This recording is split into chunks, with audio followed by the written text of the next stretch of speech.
ஞானானந்தமயம் தெய்வம் நிர்மலஸ்படிகாகிருதிம் ஆதாரம் சர்வ வித்யானாமய கிரீவம் உபாஸ்மகே. அஸ்ட்ரோ டிவி நேயர்களுக்கு அஸ்ட்ரோ கேஎஸ் ஐயங்காரின் பணிவான நமஸ்காரங்கள். வார பலன் 19/8/2024 25/8/2024 வரை உண்டான வாரத்திற்கு என்னென்ன பலன் மேஷம் முதல் மீனம் வரை அப்படின்றத பார்க்கலாம். முதல்ல இந்த வாரத்தினுடைய கோல்சாரம் என்ன, அதற்கு பிறகு இந்த வாரத்தில் வரக்கூடிய விசேஷ நாட்கள் என்ன, அதற்கு பிறகு இந்த வாரத்தில் எந்தெந்த ராசிக்காரர்களுக்கு சந்திராஷ்டம் அப்படின்றத வரிசைப்படுத்தி பார்க்கலாம். முதல்ல இந்த வாரத்தினுடைய கோல்சாரம் அப்படின்னு எடுத்தோமேனால் ரிஷப ராசி, அதாவது காலபுருஷ தத்துவத்தின் 2வது ராசியான ரிஷப ராசியில் செவ்வாயும் குருவும், கடகத்தில் புதன், சிம்மத்தில் சூரியனும் சுக்கிரனும், கன்னியில் கேதுவும், கும்பத்தில் வக்ரகதியான சனி பகவான், மீனத்தில் ராகு. இது இந்த வாரத்தினுடைய கோல்சாரம். சந்திர பகவான் ஸ்ரவண நட்சத்திரம் மகர ராசியிலிருந்து மேஷ ராசி கிருத்திகா நட்சத்திரம் வரலும் போகிறார். அதாவது இந்த வாரத்தில் பார்த்தாலேயானால் மகரம், கும்பம், மீனம், மேஷம் 4 ராசிகள் போகிறார். இந்த வாரத்தில் வரக்கூடிய விசேஷ நாட்கள்னு பார்த்தாலேயானால் 19ஆம் தேதி அன்னைக்கு ரிக்வேதம் யஜுர்வேதத்தினுடைய உபாகரமானு போட்டிருக்கோம். வேதத்தினுடைய அத்தியனம் செய்யக்கூடிய முதல் நாளாக சொல்லக்கூடியது பூனல் மாத்திப்பா, ரொம்ப பெரிய விசேஷமான நாள், வேதத்தின் ஆரம்ப நாள்னு சொல்லக்கூடியது இந்த உபாகர்மா. 20ஆம் தேதி அன்னைக்கு காயத்ரி ஜபம் எல்லா வேதத்துக்காரர்களுக்கும், அதாவது ரிக் யஜுர் சாம வேதக்காரர்கள் எல்லாருக்குமே அன்றைக்கி காயத்ரி ஜபம் 1008 காயத்ரி ஜபம் பண்ணுறதும், தலையாவணி ஆவட்டம் பண்ணக்கூடிய குழந்தைகள்லாம் இந்த இதுவெல்லாம் பண்ணி அதை ஹோமகுண்டம் வளர்த்து அதெல்லாம் பண்ணி பண்ணுறது பெரிய விசேஷம்.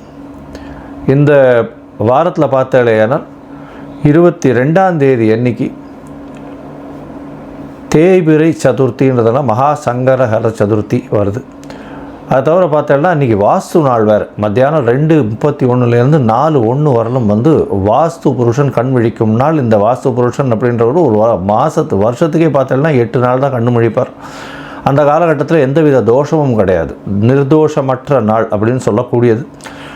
திதி வாரம் சூன்யம் எந்த ஒரு இதுக்கும் கட்டுப்படாது. அதாவது ராகுகாலம் யமகண்டம் அந்த ஒரு விஷயங்கள் எதுவுமே வராது. நட்சத்திரம் எந்த ஒரு தியாஜ்யம் அதெல்லாம் எதுவுமே வராது. அதனால் அந்த காலகட்டத்தில் எந்த ஒரு கிரக பிரவேசமோ இல்லைன்னா மனை அடிகோல் படுறதோ இது ஒரு பெரிய ஏற்றத்தை கொடுக்கும். அதுலேயும் 2:31 4:01 அப்படின்னும்போது அதை 5ஆக பிரித்து 18 நிமிஷமாக பிரிச்சிருப்பாள்.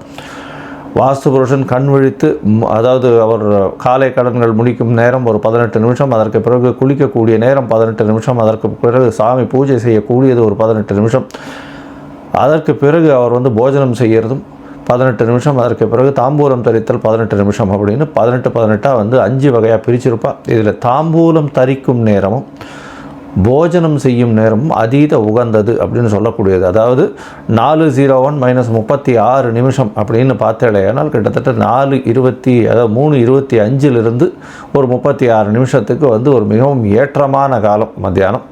இந்த காலகட்டத்தில் ராகு காலம் இருந்தாலும் சரி, யமகண்டம் இருந்தாலும் சரி, குளிகை இருந்தாலும் சரி, எந்த ஒரு விஷயம், அதாவது நட்சத்திரம் சரி வரல அப்படின்னாலும், அஷ்டமி நவமியாக இருந்தாலும் சரி, எந்த ஒரு விஷயத்திற்கும் அது கட்டுப்படாது.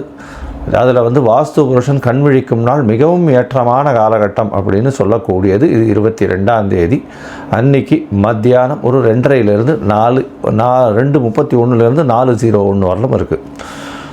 அடுத்தது பார்த்தாலேயானால் இந்த வாரத்தில் 25ஆம் தேதி அப்படின்னு பார்க்கும்பொழுது சஷ்டி திதி வருது. சஷ்டி விரதம் இருக்கக்கூடிய காலகட்டம். அதாவது முருகனுக்கு வேண்டிக் கொண்டு சஷ்டியில் விரதம் இருந்தால் அகப்பையில் வரும் அப்படின்னு குழந்தை பிராப்தி ஏற்படக்கூடிய பாக்கியம் நிச்சயமாக கிடைக்கும் அப்படின்றது. இது தேய்பிரை சஷ்டி. இந்த காலகட்டத்தில் தேய்பிரை சஷ்டியில் எதிரிகளை வீழ்த்துவதற்காக விரதம் இருப்பார்கள், கஷ்டங்கள் போவதற்காக விரதம் இருப்பார்கள். அதை தவிர பண முடை இருப்பதற்கு, அதற்கு போவதற்கு அந்த கஷ்டங்கள், பண கஷ்டம், மன கஷ்டம் இது ரெண்டும் போகிறதுக்கு உண்டானதுக்கு பண்ணக்கூடியது. ஒரு வருட காலம் பண்ணக்கூடியது. அதனால் இதன் மூலியமாக பெரிய வெற்றி கிடைக்கக்கூடிய காலகட்டம். கஷ்டத்தை விட்டு வெளியில் வரக்கூடிய வாய்ப்புகள் நிச்சயமாக உண்டு. இந்த வாரத்தில் வரக்கூடிய சந்திராஷ்டம ராசிகள்னு பார்த்தாலேயானால் மிதுனம், கடகம், சிம்மம், கன்னி இந்த 4 ராசிக்காரர்களுக்கும் சந்திராஷ்டம காலங்கள் அப்படின்னு சொல்கிறோம். இந்த சந்திராஷ்டம காலகட்டத்தில் உங்களுக்கு, அதாவது சந்திர பகவான் மதிகாரகன் 8ஆம் இடத்தில் மறையக்கூடிய காலகட்டம். 8ஆம் இடத்தில் சந்திர பகவான் உங்களுடைய பிறந்த ராசிக்கு இருக்கும்போது சந்திராஷ்டமம். அதனால் மதிகாரகன் மறைந்திருக்கக்கூடிய காலகட்டத்தில் சந்திராஷ்டமம்னு சொல்லக்கூடியது. சந்திராஷ்டமத்தின் காலகட்டத்தில் பார்த்தலையானால் உங்களுடைய அதாவது முடிவுகள் தவறாக போகக்கூடிய வாய்ப்புகள் உண்டு. புதிய முயற்சி வேண்டாம், வெளியூர் வெளிநாளில் பிரயாணம் வேண்டாம்னு சொல்கிறோம். ஏன்னா அதாவது புத்திகாரகன், அதாவது மனக்காரகன், அவரே மனக்லேசமடையக்கூடிய காலகட்டமாக அமையும். அதனால் சந்திராஷ்டம காலகட்டங்களை தவிர்க்கிறது ரொம்பவும் நல்லது என்ற ஒரு முடிவு எடுக்கிறதுக்கும் அப்படின்னு சொல்கிறோம். ஒருவேளை எடுக்க வேண்டிய கட்டாயம் இருந்ததுன்னா சந்திர பகவானுக்கு உண்டான எளிய பரிகாரம்னு சொல்லக்கூடிய அல்லி மலர் அருகில் இருக்கக்கூடிய சிவன் கோவிலில் கொண்டு போய் கொடுத்துட்டு அவங்க காரியத்தை பண்ணுங்கோ. அது சந்திராஷ்டமத்தின் தாக்கத்தை குறைக்கும். சரி, இந்த வாரம் ஒரு ராசியாக மேஷம் முதல் மீனம் வரை 19/8/2024 25/8/2024 வரை உண்டான பலன்களை பார்ப்போம். அதற்கு முன்னாடி என்னுடைய மொபைல் நம்பர் கீழே ஸ்க்ராலிங்கில் போயிட்டு இருக்கும். உங்களுக்கு அஸ்ட்ராலாஜிக்கல் கன்சல்ட் தேவைப்பட்டதுன்னா எனக்கு ஃபோன் பண்ணுங்க, நான் அப்பாயின்மெண்ட் தரேன். அதாவது உங்களுடைய date, time, place of birth, உங்களுடைய பெயர், தாய் தகப்பனார் பெயர் நீங்கள் அனுப்பிச்சாலேயானால் உங்களுடைய ஜாதகத்தை போட்டு அதில் சந்திரனுக்கு சந்தி இருக்கா, லக்ன சந்தி இருக்கா, ராசி சந்தி இருக்கா, நட்சத்திர சந்தி இருக்கா, இதெல்லாத்தையும் பார்த்துட்டு அதற்கு பிறகு உங்களுடைய தசாபுக்தி, அந்தரம், சூக்ஷ்மம் இதெல்லாத்தையும் பார்த்துட்டு இன்றைய கோல்சார நிலை பிரகாரம் உங்களுடைய கஷ்டகாலங்கள் எப்படி இருக்குது, உங்களுடைய கஷ்டத்துக்கு என்ன வழி அப்படின்றதையும் சொல்கிறேன். என்னுடைய கட்டணம் என்னன்றதையும் தெரிவிக்கிறேன். அந்த கட்டணத்தை போட்டுட்டு அதுக்கப்புறம் நீங்கள் அப்பாயின்மெண்ட் வாங்கிக்கோங்க. இப்போது மேஷம் முதல் மீனம் வரை 19/8/2024 25/8/2024 வரை உண்டான காலகட்டத்திற்கு ஒரு ராசியாக பார்க்கலாம். மீனம், பூரட்டாதி, உத்திரட்டாதி, ரேவதி இந்த 3 நட்சத்திரம் 9 பாதங்களை கொண்ட ராசி. ராசியின் அதிபதி குரு பகவான் ராசிக்கு 3ஆம் இடத்துல இருக்கார். உங்களுடைய ராசிக்கு 2ஆம் அதிபதினு சொல்லக்கூடிய தனகாரகனோடு சேர்ந்து தனஸ்தான அதிபதியோடு சேர்ந்து தனகாரகனும் சேர்ந்து இருக்கிறது பெரிய விசேஷம். முயற்சிகள் மூலியமாக நல்ல ஒரு ஏற்றத்தை கிடைக்கக்கூடிய வாரமாக இந்த வாரம் அமைய பொறுத்து ராசியிலேயே ராகு பகவான் இருக்கிறதுனால பிரம்மாண்டமான யோசனைகள் கிடைக்கும். அது மூலியமாக வெற்றிகள் நிச்சயமாக கிடைக்கக்கூடிய வாய்ப்புகள் உண்டு. உங்களுடைய ராசிக்கு 6ஆம் இடத்துல சூரிய பகவான் இருக்கிறதுனால கண்டிப்பாக உங்களுக்கு அரசாங்க உத்தியோகம் கிடைக்கக்கூடிய வாய்ப்புகளும், சூரியனோடு சேர்ந்து சுக்கிரனும் இருக்கிறதுனால கண்டிப்பாக அரசாங்க உத்தியோகம் இல்லைன்னா அரசாங்கத்து கான்ட்ராக்ட்ஸ் கிடைக்கக்கூடிய வாய்ப்புகள் இந்த வாரத்தில் நிச்சயமாக உண்டு. 3ஆம் இடத்தில் இருக்கக்கூடிய குருவும் செவ்வாயும் சேர்ந்து இருக்கக்கூடிய காலகட்டம். அதனால் அதாவது குரு மங்கள யோகம் அமையக்கூடிய காலகட்டம். உங்களுடைய இளைய சகோதரர்கள் மூலியமாக நல்ல ஒரு சந்தோஷமான செய்தி வரக்கூடிய வாய்ப்புகள் உண்டு. 5ஆம் இடத்தில் இருக்கக்கூடிய புத பகவான் தாயின் உடல்நிலையில் நல்ல ஒரு ஏற்றத்தை கொடுப்பார். குழந்தை பிராப்தி ஏற்படக்கூடிய வாய்ப்புகள் நிச்சயமாக உண்டு. உங்களுடைய ராசிக்கு பார்த்தீங்கன்னா இப்போது திருமணத்திற்கு பார்த்து கொண்டிருப்பவர்களுக்கு திருமண யோகம் வரக்கூடிய வாய்ப்புகள். ஏன்னா 7ஆம் இடத்தை குரு பகவான் பார்க்கறது பெரிய ஏற்றத்தை கொடுக்கக்கூடிய காலகட்டமாக அமையும். உங்களுடைய ராசிக்கு பார்த்தலையானால் மீன ராசிக்காரர்களுக்கு இந்த வாரம் அதிவேகமாக செல்லக்கூடிய கிரகமான சந்திர பகவான் உங்களுடைய ராசிக்கு 5ஆம் அதிபதி 11ஆம் இடத்துல இந்த வாரத்தை ஆரம்பிக்கிறார். 19/8/2024 25/8/2024 வரலும் உண்டான வாரத்தில் சந்திர பகவான் 11ஆம் இடத்துல 19ஆம் தேதி ராத்திரி ஒரு 8:30 மணி வரலும் இருக்கக்கூடிய காலகட்டம். 5ஆம் அதிபதி 11ஆம் இடத்துல இருக்கிறதுனால குழந்தைகள் மூலியமாக பெருமைகள் சேரக்கூடிய வாய்ப்பு. அதை தவிர உங்களுக்கு பதவி புகழ் அந்தஸ்து கௌரவம் வரும். தொழிலில் அபரிமிதமான லாபங்கள் வரக்கூடிய வாய்ப்புகள் நிச்சயமாக உண்டு. ஏன்னா குரு பகவானே பார்க்கறதுனால பெரிய ஏற்றம்.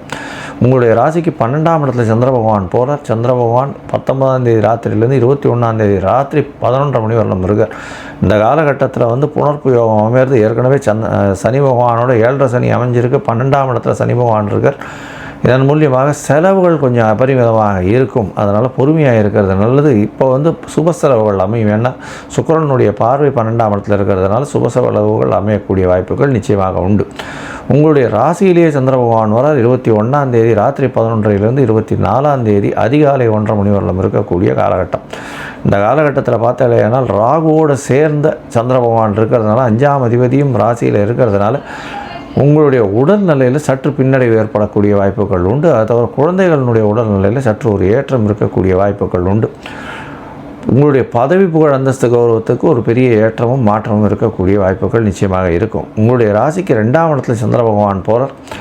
5ஆம் அதிபதி 2ஆம் இடத்துக்கு போகிறார். அதாவது 24ஆம் தேதி அதிகாலை 1:30 26ஆம் தேதி காலை ஒரு 4:30 மணி வரலும் இருக்கக்கூடிய காலகட்டமாக அமையிறது. இந்த காலகட்டத்தில் பார்த்தாலேனால் 5ஆம் அதிபதி 2ஆம் இடத்துல இருக்கிறதன் மூலியமாக பேச்சில் நல்ல ஒரு துணிவு இருக்கக்கூடிய வாய்ப்புகள் இருக்கும். அதை தவிர உங்களுடைய குழந்தைகள் மூலியமாக நல்ல ஒரு ஏற்றம் கிடைக்கும். குடும்பத்தில் நல்ல ஒரு சந்தோஷமான விஷயங்கள் நடக்கக்கூடிய வாய்ப்புகள் நிச்சயமாக இருக்கும். இந்த வாரம் பார்த்தாலேயானால் இந்த மீனராசிக்காரர்கள் எக்ஸ்போர்ட் இம்போர்ட் பிஸ்னஸ் பண்ணுறவங்க, அதை தவிர கடல் வாணிபத்தில் வந்து இந்த கடல் உயிர் சார்ந்த ப்ராடக்ட்ஸ் விற்கிறவங்க, இவங்களுக்கெல்லாம் பெரிய ஏற்றம். அதை தவிர வந்து உங்கள் இந்த ராசிக்காரர்கள் இந்த சார்ட்டர்ட் அக்கௌண்டன்ட்ஸு, அதை தவிர பேங்கிங் அக்கௌண்ட்ஸ் படிக்கிறவங்க, அதை தவிர ஸ்டாட்டிஸ்டிக்ஸ் படிக்கிறவங்க, இவர்களுக்கெல்லாம் பெரிய ஏற்றம் கிடைக்கக்கூடிய வாய்ப்பு. ப்ரொஃபஸர்ஸு, டீச்சர்ஸ், இவர்களுக்கெல்லாம் பெரிய ஏற்றம் கிடைக்கக்கூடிய வாய்ப்புகள் உண்டு.